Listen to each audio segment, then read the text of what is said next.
Afternoon. Name's Don McKinnon. The show is Talk of the Town, which is it started off generally to be somewhat historical, but I'm not a historian, and so therefore that makes it a little bit complicated. What I did want to say, though, before we did get started, was that there are certain events which I would like to make note of, and so that we can somewhat schedule for you, not for me, I've already got them in my calendar, the events that are coming up in the next month or so in the town of Raynham. The reason I say that those dates are important, should be to you, is these are the election dates, the town meeting and things of that nature, and it's dates that coordinate what a small town talk should. That's what we should be talking about in this type of shows. It reminds me, years ago, a co-worker moved to the town of Raynham from the city of Taunton and asked me what were certain dates and how do you get to certain places to vote and all. And I went all sorts of research and gave that person all of the details on how to get to different votes and things in town meeting and elections and things of that nature.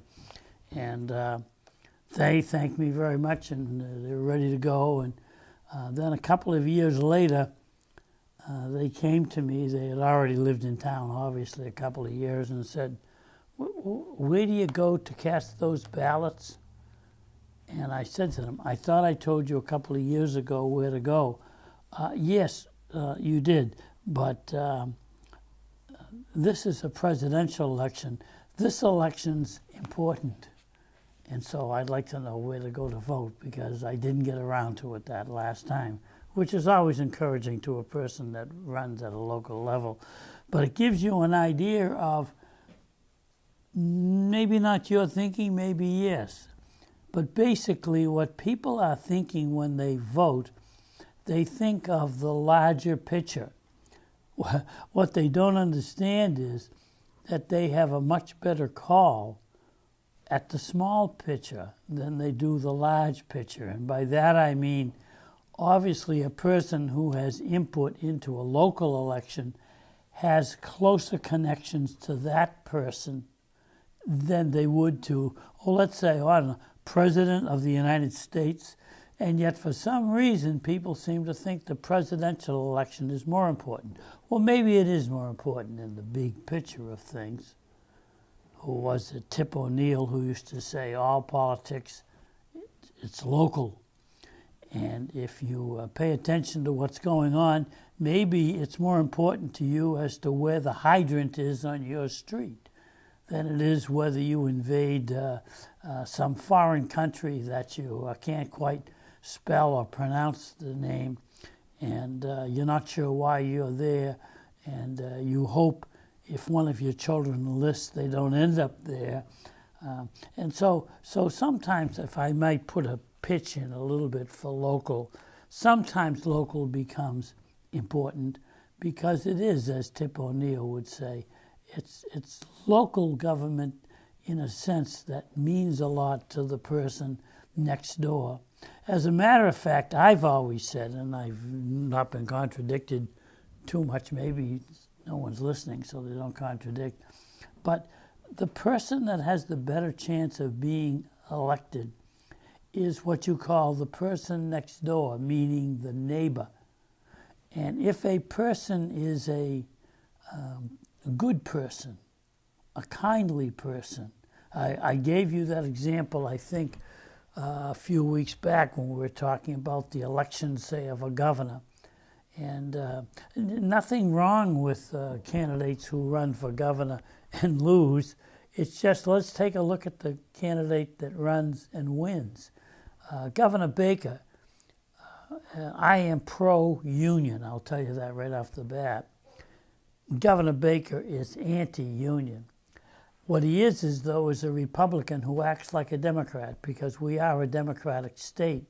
And so he talks like a Democrat, often votes like a Democrat. When push comes to pull, though, and there's the real moment of the day, it's a Republican that Governor Baker is, and so people may be somewhat surprised when these things happen, when he casts the vote. And the reason I bring that up is that the person who generally will win an election is a person that you would consider your good neighbor. A person, if the trash blows over in your front yard and you're picking it up and the wind is beginning to blow, and that person goes to get in their car and they look over, they either don't pretend they saw you and get in the car and keep going, or they come walking over and help you. That's the good neighbor. You will think about it now. If you can think of a person that's a good neighbor, chances are, and it's a vote, you're going to vote for that good neighbor. I must say, as a Democrat who would not be for Governor Baker, who is a Republican, Governor Baker is a good neighbor. He's a nice guy. And you know he is. And you think of him that way. I'm not trying to make a big issue out of that race. I'm really trying to say, think yourself when you make the decisions, and then you find out chances are it's the person that's a good neighbor. All right, I'm going to tell you now that there's an election coming up in Raynham. It's a small town election, and this is small town talk. And it's for the Selectmen for a 3-year period. I have stayed out of that, and I'm remaining neutral. Both the candidates, I believe, are capable candidates, and I think you should give both of them a good look-see and listen to their presentation and all. And for that, then, this morning, along with Margot and I were reading Across America today to the young children, and I was going in, and John Donahue was coming out, and I was trying to open up one of those secure doors, which is not particularly bright of me, but you have to get in the building. And John Donahue opened the door for me.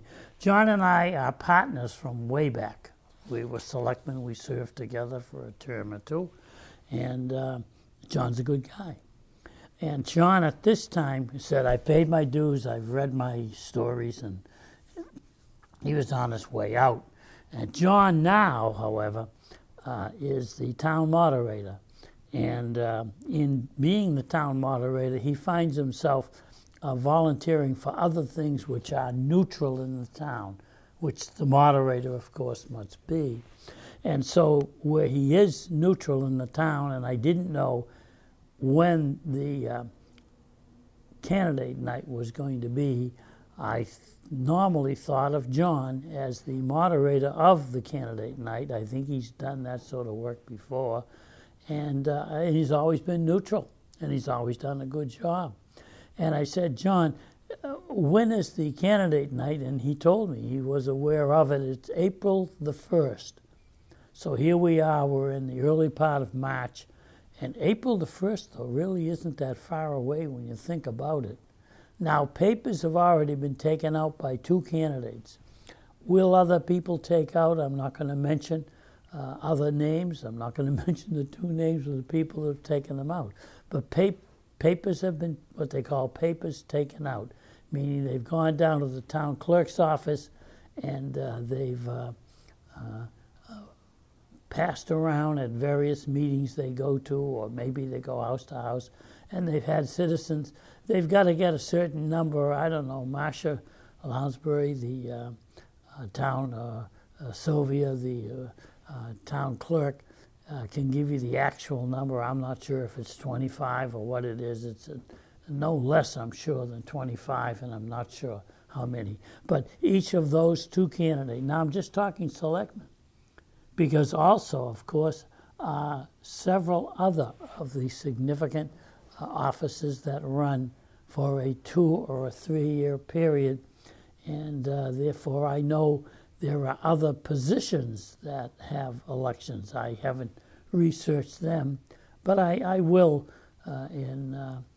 prior to candidate night. Probably they'll have them on, and but the prime thing is, of course, you have the candidate night obviously before the election.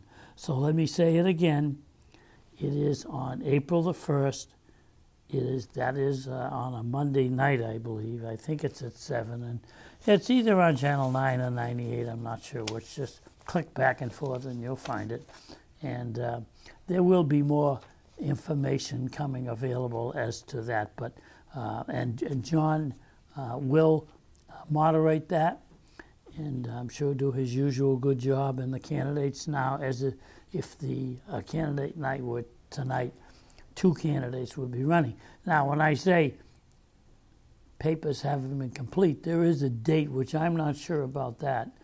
And if you are interested in running, which would be a minority of people, obviously, in the town interested in running for various positions, the call would be made to the 508-824-2700. That's the town clerk's office.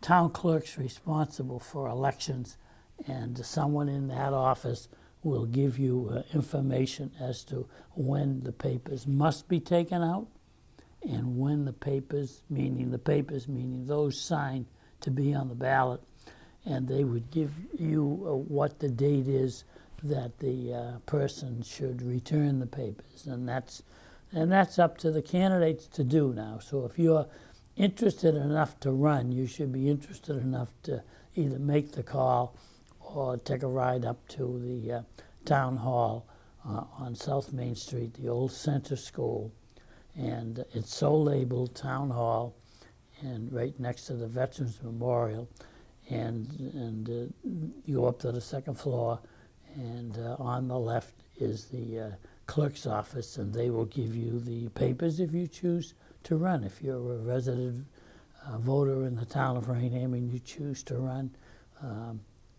fine, whatever you think. Right now, though, there are 2 candidates. It's April the 1st. It's on a Monday night, I believe, and John, the town moderator, will run that in his usual capable manner. And then the next thing will be, of course, the actual election. Now, let me see if I can get that correct, because I've got dates on dates on dates. On the election on April 27th, generally speaking, the election is on a Saturday. The election is from 10 o'clock in the morning until probably 8 o'clock at night, I believe. And they cast the votes at that time. You'll go up to the middle school. And in the middle school, down the street from Titicut Road, is the middle school. And you cast your ballot. I'm just saying about the Selectmen because that's the one I was asking John about. But there are other issues. Could be planning board, could be, so there's different things that you may be asked to make a consideration on. If you don't feel that you can vote for either candidate, then you just, as they say, leave it blank. Let it go. And so that will be, let me try it again now, April 27th. That's on a Saturday. And that's from 10 o'clock, I believe, until 8. And then, generally speaking, the election results are available. There are people, usually, who will meet in the meeting room for the selectmen that night. And they will bring to the cable show, again on 9 or 98. Those are our 2 channels. They will give you the results of how the votes came in and where the election is and things of that nature. Also, there is a pretty good chance that a candidate who wins, maybe a candidate who loses also, might like to sit down for a while and make a little talk and give a little presentation. And we always think that's a good idea. Now, the other loose piece of the town puzzle in an election year, and in this case it's every year, is your town meeting. The town meeting is on May 20th. I'm not sure again, but I believe it's usually on a Monday night, May 20th. And that will be, generally speaking, it's at 7 o'clock. And it will go as long as needed. If you are a voting member of the town of Raynham, you should receive in the mail a memorandum of the town meeting, and it will give you all of what we call the articles that people will vote on in a town meeting. So if you're new to the town, I'm talking to you. If you're a veteran of the town, I think you already know this, is that this town meeting will present articles that are either presented by the different department heads or by what's called, the other way is by petition, meaning that some citizen will draw up an article. They will go to the town clerk's office, present it to the town clerk, and if everything seems to be in order, and generally speaking it's not rocket science, you will take that from the clerk's office and you will ask different people to sign it to be on the warrant. There are dates, so there aren't many people making petitions in these days, but if you choose to make a petition, you will ask the town clerk's office, town clerk, what date this has to be in, how many signatures you need, and things of that nature. And so that is that a town meeting that is sent out to your house will have the budgets. School department obviously would be the largest, has the budgets of the different departments, and whether they're recommended or not recommended by the finance committee or the capital planning or what have you. And you will sit down in and around that time, and the town moderator will walk you through. If you're new, I'm sure he'll give you some information on the way the meeting is run. One of the things is a couple of problems with town meetings, of course. One of the troubles with town meetings is that people don't believe that they have any say in it, because they go to a town meeting and it seems to be run by the same people jumping up and talking and all. And when would they get up and when would they talk? And the answer to that would be any time you want to. If you feel you've got an issue at hand, the moderator would recognize your raised hand or your standing, and if it be during that particular article time, that they will allow you to speak. That's a little bit of information on town meetings that maybe if you have a concern, now you're going to say, well, they won't listen to me. The opposite actually is true, is that you introduce yourself as a person who's new to a town, and right away people are going to give you additional attention to what you're saying. They want to hear what you've got to say. Sometimes people go, and the word is, I guess, they get blown away, the article's read, and they give their presentation, and no one seems to pay any attention. The article passes, and that seems to be the way it is. There are articles, for example, I'll give you the one that I think may be of significance to you at that time, and generally speaking, there may be an article on Route 138. That's Broadway in the town of Raynham. That's the road that leads from Taunton, and then it will wend its way up to Easton, Mass. And the reason there is generally something on the warrant about that, or it wouldn't be a surprise if there is that that particular part of Raynham is still being studied. Now, there's two basic main roads in Raynham. I've said before, it's like a baseball diamond coming out of Taunton's the infield, and the outfield is Route 138 on one end and Route 44 on the other. Well, the Route 44, no one feels they have to have articles on that. One of the words is there's the auto mile, there's industrial park, and along 44 long ago, and we'll talk a little bit about it either in this show or the next show about the industrial park. It was decided that that would be the business area in the town of Raynham. It isn't that houses running adjacent aren't concerned and shouldn't be communicated with. As a matter of fact, they should be. But it's one of those things that it isn't like 138, which basically has been as a area in the town of Raynham, residential, and then call that spot zoning, or particular businesses have managed to locate along the Route 138, which is Broadway. If you live there, you'll know it, because people out around that area will be talking about it and educating you as to the plight over the period of years. Being a small town talk show, this show has no opinion on how to vote or what to do on it, but there will be from time to time on 138, not 44 now. Again, you say, well, why not 44? All you got to do is go get some groceries in Shaw's and get in your car and turn out of the driveway and go left on Route 44 and take a ride up the street. And you can see from wall to wall, it's businesses. Once in a while, there's a little tiny house somewhere that's left.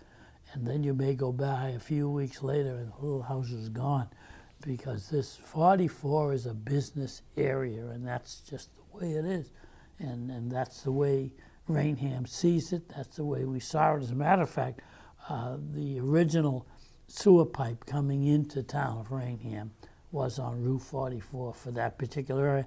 And then it went up to Route 24, and then it's quite a project to move it across 24, going up Route 44 to get to the remainder, to the line of either Middleborough, Lakeville.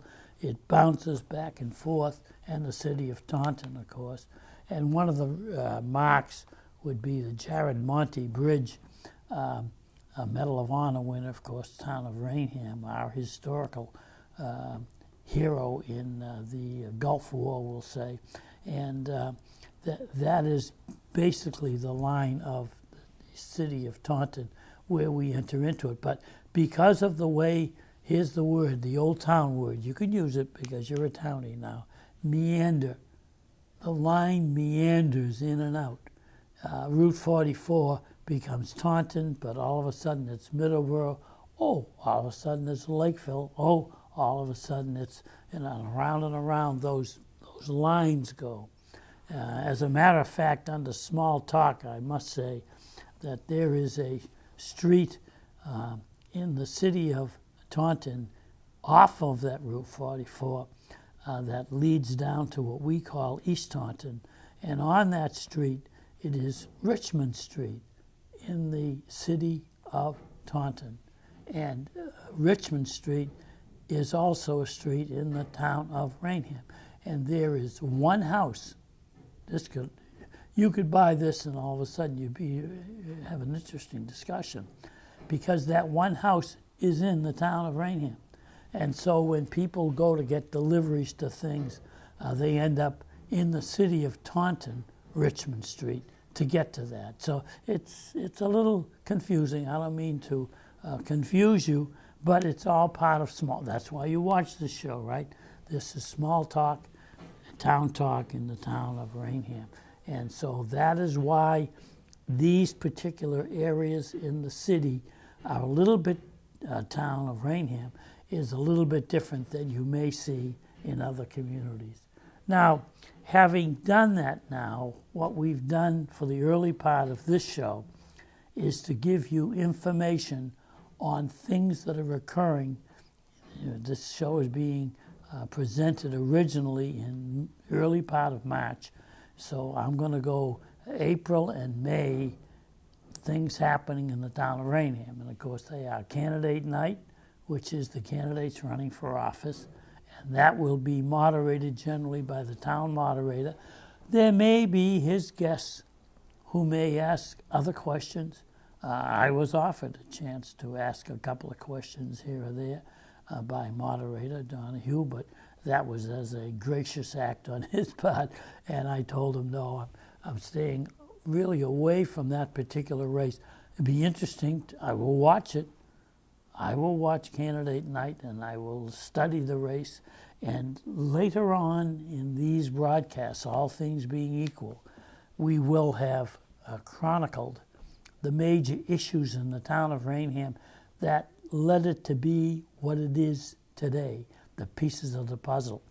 And the reason I say that to you is that then the time may come when part of my presentation will be on the elections that occurred in the town of Raynham and how one runs for a small town office as a little bit of an educational thing on your part if you may choose to run, or may wonder what people think when they do run. What are they thinking? What's going through their mind when they're thinking about these things? And so these things will be discussed over the period of a year or two, and then we'll meander the show and we'll see where it ends up going. Well, having done that on the events of the moment, there is things that strike me as days go by, and you watch these shows, and as the other employee who said that's an election that means something, there are shows that are on that are more of a national basis. And one of the shows, and when you see this, they may have been completed, CNN has a show on the Bush family.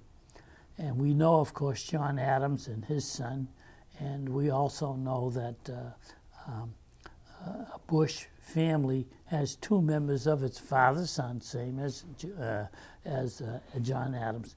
And so the show is on that particular individual. And I hope I can get it in within the 2 minutes now that I've started it. But there are two individuals, I often say this to the local classes when I speak to them, that are dumped into the middle of the Pacific Ocean, and somehow or other they manage to live. And it gives you an idea of how things happen in the world, not just small towns.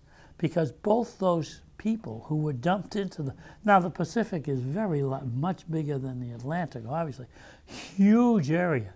You try jumping into the middle of the Pacific and see how many people find you. They both were found. And one of them, of course, was George Bush, and the other one was, of course, John Fitzgerald Kennedy. And there are two sailors dumped into the Pacific in the 1940s during World War II who ended up being President of the United States. I say that because if you watch that show, there is a segment where George Bush plane gets shot down, he bails out, and the chances of his survival are slim and none. He's in this little, it isn't propelled, it's just a little raft, and it's going towards a Japanese island. We'll talk about those wars someday on this if things get a little quiet. And it's an island which he knows it will be his demise. It will be the end of him. And he's drifting towards this Japanese island, and all of a sudden, wouldn't you know, in the middle of that big body of water, suddenly a piece of metal appears to be going above that water, and you and I call it a submarine. And one of the members of the submarine that was on the area where they were to pull this gentleman, George Bush, out of the Pacific Ocean was a gentleman named John Truckee, who is a resident he's passed John, but John was a sailor, and he is one of the initial people to grab a hold of a young man, sailor, named George, who was very surprised to find out that, yes, he would live to see another day. As a matter of fact, he found living on the sub rather confining, and that's for another day because we're rather close on time. I apologize for taking you down to the wire. But what I'm saying is, in a small town, a young sailor who lived on the corner of South Main and Richmond Street was enlisted in the Navy and grabbed a hold of a young man in an ocean. He knew obviously nothing about who he was or what he was, and the man was not only to become President of the United States, but one of his children also became President of the United States, the Bush family, and that's on CNN. I don't know if that's all over, but it's something you might want to see. I thank you very much for watching.